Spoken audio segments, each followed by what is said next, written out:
بسم الله الرحمن الرحيم لا حول ولا قوة إلا بالله العلي العظيم الحمد لله رب العالمين وصلى الله على سيدنا ونبينا أبي القاسم المصطفى محمد وآله الطيبين الطاهرين لا سيما بقية الله في الأرضين اللهم أخرجني من ظلمات الوهم وأكرمني بنور الفهم اللهم افتح علينا أبواب رحمتك وانشر علينا خزائن علومك برحمتك يا أرحم الراحمين. One of the jurisprudential rules or maxims which is very useful and frequently mentioned in fiqh is qa'idatul iqrar, the rule of admission or confession. And normally the way they formulate it is إقرار العقلاء على أنفسهم جائز. إقرار العقلاء على أنفسهم جائز. When rational people, means people whose mental capacity is okay, not people who are mad or don't have proper understanding. If someone who is aqil, who is intelligent, admits something but against himself, not in favor of himself, then this is accepted. For example, if I say, I owe you £100, or I owe this person £100, then this i'tiraf, this iqrar, this admission or confession is valid proof. The judge can ask me to pay. I cannot say, I admit, but still you have to prove. If I admit, that is the best proof. One of the best things that can establish a case is iqrar, admission. Of course, this admission should be without pressure. So if someone is, tortured or, put under pressure to admit, no. But someone voluntarily admits or has admitted and we have record that he has admitted. So you find this in many places in fiqh. The late Allama Hilli, rahmatullah alayhi, one of our great scholars, he says that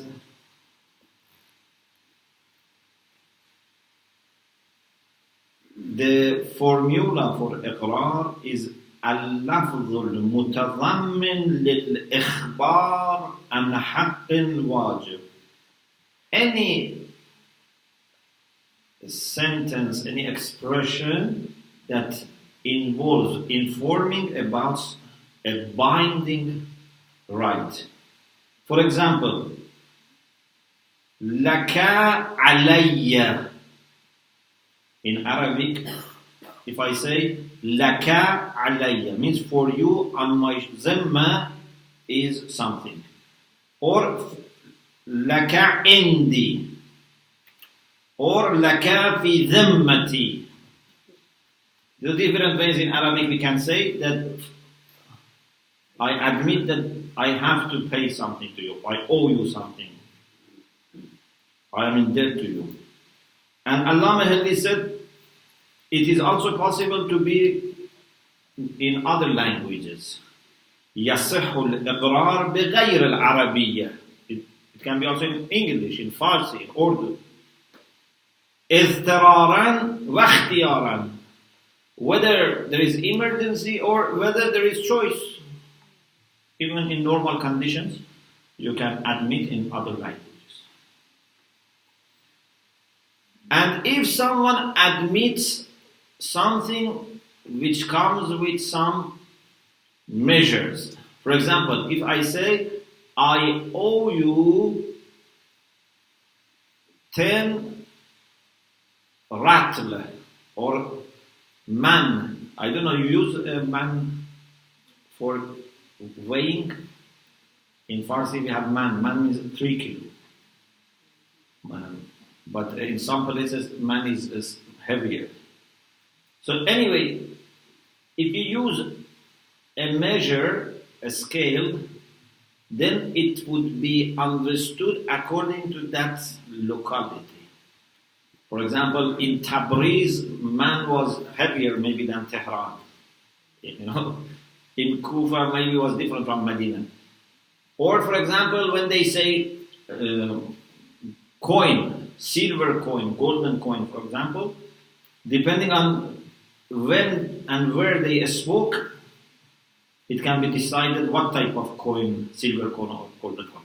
So, admission is a way that we can prove that someone owes someone else and has to pay it. But it has to be against, means I can admit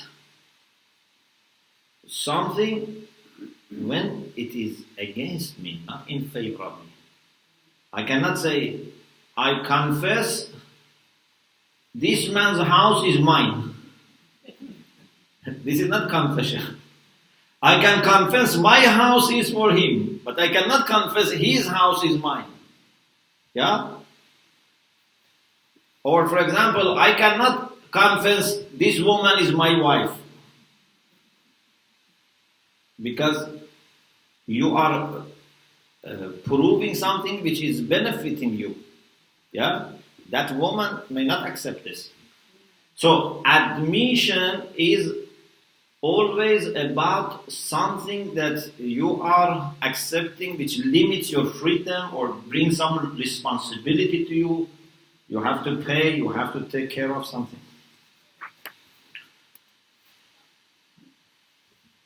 What is the proof? First of all Muslims agree. Sunni, Shia, all agree about this rule. إقرار العقلاء على أنفسهم جائز. Sheikh Amili rahmatullah alayh, maybe you have seen his grave in Mashhad, in one of the sand courts. You go down, there's a staircase, and his grave is there. He has a famous book, he has many books, but the one which is very famous for hadith is Wasa'il al-Shia. In his Wasa'il al-Shia, he has a whole section and has mentioned riwayat, many hadiths about qa'idatul iqrar. And it is very famous for our scholars, Sunni Shia, to accept this qa'idah. You can argue from Quran, for example, this ayah, Surah Nisa, ayah 135. Allah subhanahu wa ta'ala says, أعوذ بالله من الشيطان الرجيم كونوا قوامين بالقسط شهداء لله ولو على أنفسكم. Allah says that you must stand for justice, bear witness for the sake of Allah, even if it is against yourself. What is right, what is true, I have to accept and bear witness, no matter whether it is benefiting me or not, or maybe it's against me. I should be standing for the truth. So, how we use this ayah as a support for qa'idatul iqrar? We say, Allah says everyone should bear witness about the truth, even if it's against himself. But if it was not useful, then what was the point? This, by implication, means that if someone says something against himself, it can be accepted. Of course, it doesn't prove that this is necessarily fact. Maybe this person is admitting something against himself, but it's not fact. But if it is fact and it is said, we have to accept it. I will inshallah later explain that sometimes people admit, but there is a suspicion. Then we may not accept. inshallah, I will talk how there can be suspicion. After Quran, there are some ahadith.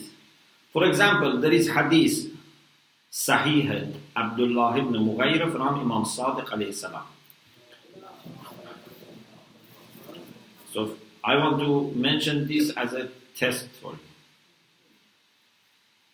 Someone asked Imam Sadiq, there are two men في رجلين كان معهما درهمان. There are two men who had 2 dirhams with them together. They have 2 dirhams. One of them says, both dirhams are for me. The other one says, those 2 dirhams are common between us. So one of them says 50-50. The other one says 100% for me. What do you do? Pardon? So 50-50, then you have accepted only one of them.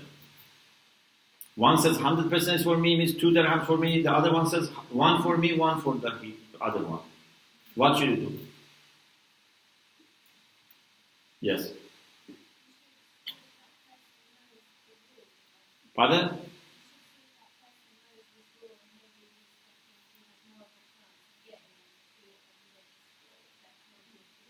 No, even if he knows the rule, it doesn't make difference. Yeah? So the answer is this. 1 dirham, okay? One of them is admitting is not for him. Yeah? So then we give this dirham to the other person. Because he himself is the only one is for me. So we give this dirham to the other person. Then remains 1 dirham that they are fighting over it, we divide it. So we give 1.5 to one of them and half to the other one. Okay? This doesn't mean that this was the fact, but there is no way. We have to solve this issue. And we don't have any other way to solve this issue. We don't have ilm al-ghayb. And we have to act according to the evidence. So, we say to the person who admitted that he has 1 dirham and the other one is for him, okay, so we give this 1 dirham that you accept to that person. Now we have 1 dirham that you both are claiming. We have to make it half.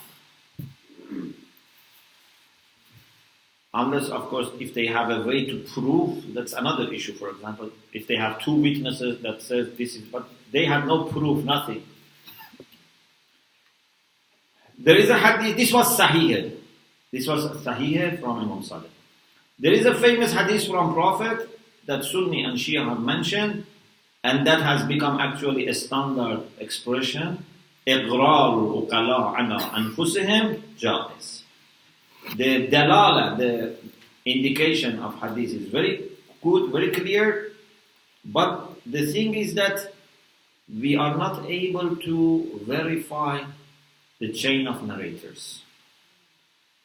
Hurra Amali Rahmatullah Alayhi says this is mentioned in books of fiqh, but not in books of hadith. So in books of fiqh they have quoted this because it become very popular, but there is no mention of this in books of hadith except in Awal al-La'ali by Ahsa'i, which is a book that our fuqaha don't trust in as a book of like for hadith, because he used to sometimes quote hadiths which were not verified. And maybe those who have mentioned this hadith, they have just mentioned it because, not because of being hadith, because it was a very standard way of formulating this hadith. In any case, we have some other hadith and it has become something that it's ijma, all ulama accept, so there is no big deal here. There is an hadith also from Imam Sadiq alayhi salam, in which he says, لا أقبل شهادة الفاسق إلا على نفسه. Shahada, testimony has to be by adil.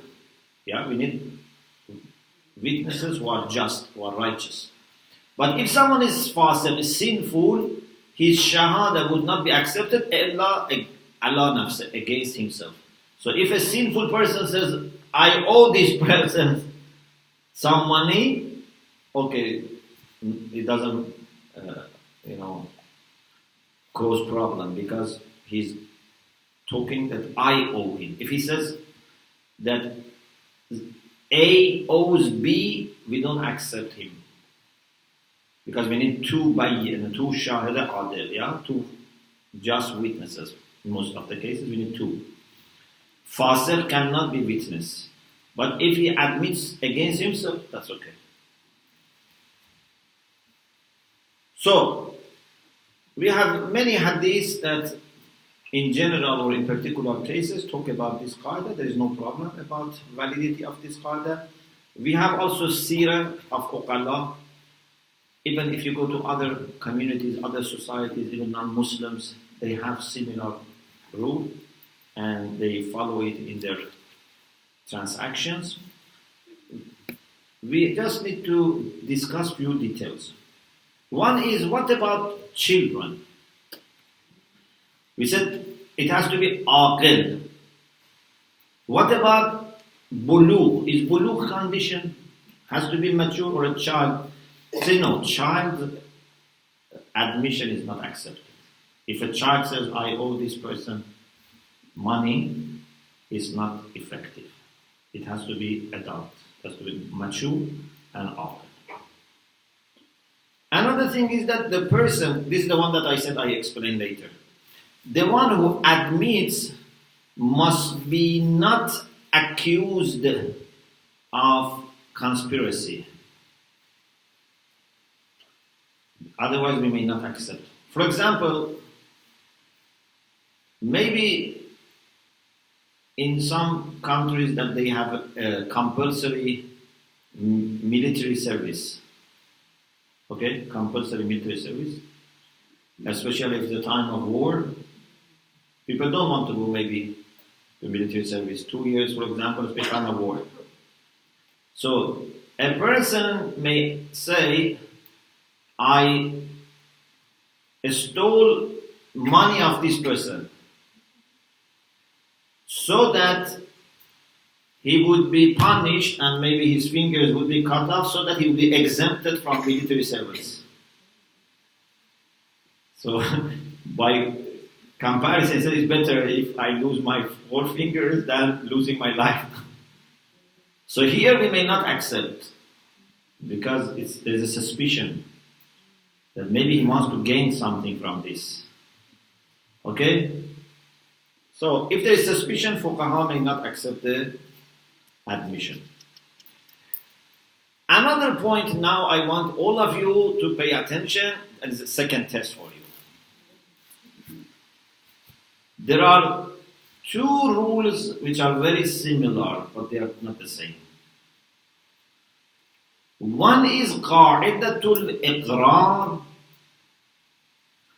One is qa'idatu man malaka shay'an malaka al-iqrar bih. I explain the second qaida as well. Then you tell me what's the difference. Okay? Qa'idatul iqrar you understood. Iqrarul uqala ala anfusihim jaiz. You can admit something against yourself and it would be effective. Another rule in fiqh is man malaka shay'an malaka al-iqrar bih. If you have control over something, your word would be accepted. For example, if someone has a right for divorce, for example, a man has a right for divorce, and he says, I have divorced my wife. Do we accept or not? We accept. If he says, I have a right for divorce and he has divorced, we accept. Or someone has a house and he says, I sold my house. Do you accept or not? Yes. You don't ask for proof.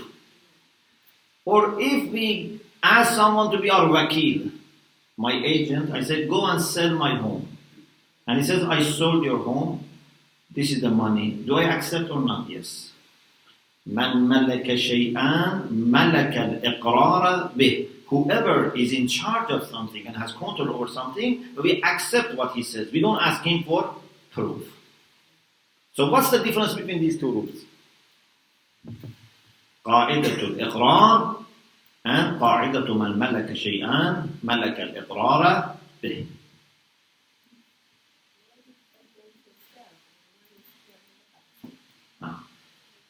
One is against yourself, the other one may not be against yourself. Maybe against yourself, maybe not against yourself. Yes? One of them approaches from you having right to undertake something or to do something. Another one is that you are in charge of something, so we should accept what you say. So these are different. But sometimes they can overlap. Like what? I have a house and I said I made this house waqf for orphans.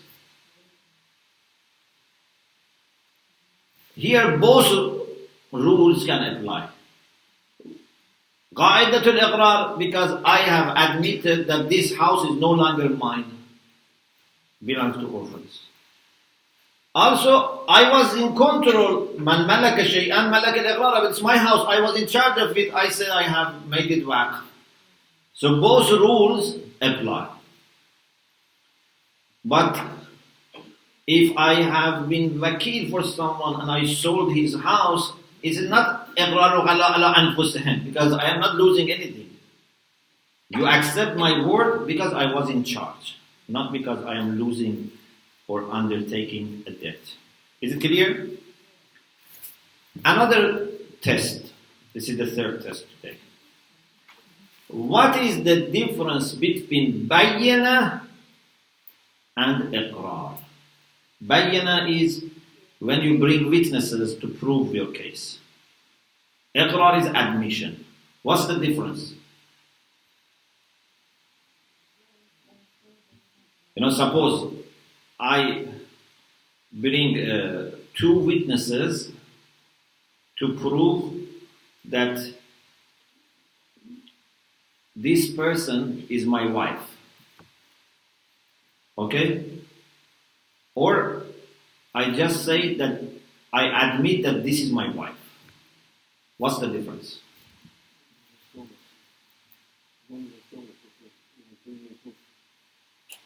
Just stronger? So both of them work?